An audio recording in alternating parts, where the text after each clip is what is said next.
Oh, wonderful. Oh, man. Are seen? Is that what they are? It's Saplings. Saplings. Saplings are shtilim. For the shtilim is something that has to be planted. Okay. From the word lishtol, which is to plant. Shatil. Oh, I love that. Am I All right. So since you're in a little bit of a hurry, you might want to move out from behind that tree. I'll try and be as brief as possible. As I said, my name is Ofer. I'm with the Jewish National Fund. Jewish National Fund was created in 1901 by the Fifth Zionist Congress with the express purpose of reviving the wilderness. The greenery you see both here and in the mountainside behind me was not here 100 years ago, 110 years ago. American author Mark Twain was visiting in the region about 30 or 40 years before that. And in his book Innocents Abroad from 1867, he described the place as a desolate country whose soil is rich enough but is given wholly to weeds, a silent, mournful expanse wherein we saw only 3 persons, hardly a tree or shrub anywhere. Even the olive tree and the cactus, those fast friends of a worthless soil, had almost deserted the country. His contemporaries tended to wax poetic about what they saw with their mind's eye. They were mostly religious pilgrims, Christian pilgrims who came into the region. They tended to see things through the eyes of wonderment and enrapturement. And their descriptions, he skewered their descriptions as being wholly ingenuous and meant to deceive. Okay, he got it right. Actually, he was right. The place was a dump. So in the 110 years since then, the JNF has aspired to change that, and we've succeeded somewhat. Amen.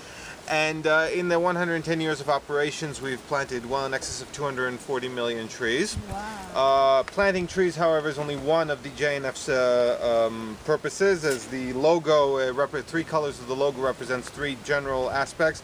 The brown represents the redemption of land, as it was called.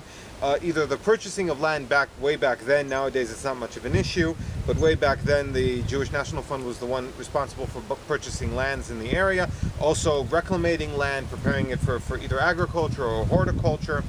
The redemption of land also ties into the fact that at the time the Turks were in control of the country. They had a rather annoying law that said if you buy a piece of land and you don't do something with it within 3 years, it reverts back to the government. Great deal, huh? So it was easier to plant trees than it was to plant people. So that's what they did with it most of the time.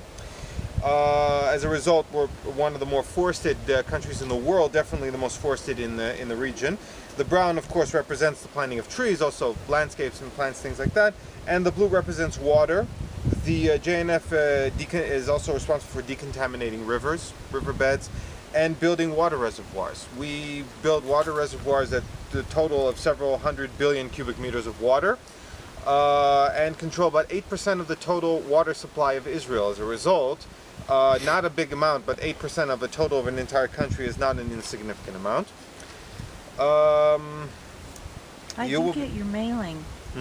I do get your mailing because it talks about the desalinization and the different. There's that too, yes. And even coming to the different big cities in the United States. Yes, we are international in this sense. It's an international nonprofit organization specifically for the purpose of making this country look nicer.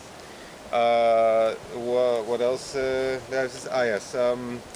The planting of a tree is considered a mitzvah in Jewish tradition. They say that, as in the book of Leviticus, it says, when you come into this country, you shall plant all trees of fruit. And the rabbis had interpreted also, even if you come into a place filled with trees, do not just settle the land and eat its fruit. Plant trees of your own, not for yourselves, but for the next generation as well. There is a story from the Mishnaic period, probably just a legend, that the Emperor Hadrian had passed through the region with his army, and he came across an old man planting a tree. He was very curious. He goes up to the old man and says, "Why are you even bothering? You won't live long enough to see the fruits." And the old man says to him, "Perhaps I will, perhaps I won't, but even if I don't, my sons will eat the fruit." And Hadrian, coming back from his conquest, came upon the same old man. He was ready for him with a basket full of fruit. And he says to him, "Well, you see, I did live long enough to see the fruit." And for his faith, the emperor orders his slaves to empty the basket of fruit and fill it with gold coins. So we will be planting today a variety, one of 2 types that have been designated for this area. One is an almond tree, which requires no further explanation.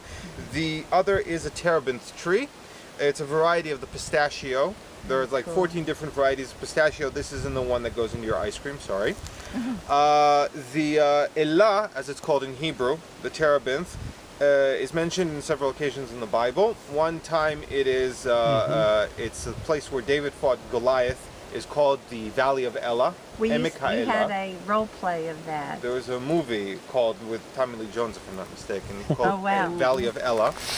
I think it's Tommy Lee Jones. Never mind. But the Valley of Elah, Emek HaElah, is translated Valley of the Terebinth trees. Isaiah mentions in the first chapter of the book of Isaiah that he berates the people of Israel for their worship of idol gods, the terebinths in the woods and the mountains and the trees and the hills and things like that. So he mentions the terebinths in the field that they worship. It sometimes is translated as an oak because the word is very close to the word in Hebrew of alon, which is an oak, elah, which is in the same letter, almost the same letters. So, the terebinth is these ones with the rounder leaves to them. The almonds are the ones with the long, thin leaves. Take a shovel. I'll bring some water for watering the trees. We have to walk a little bit in that direction.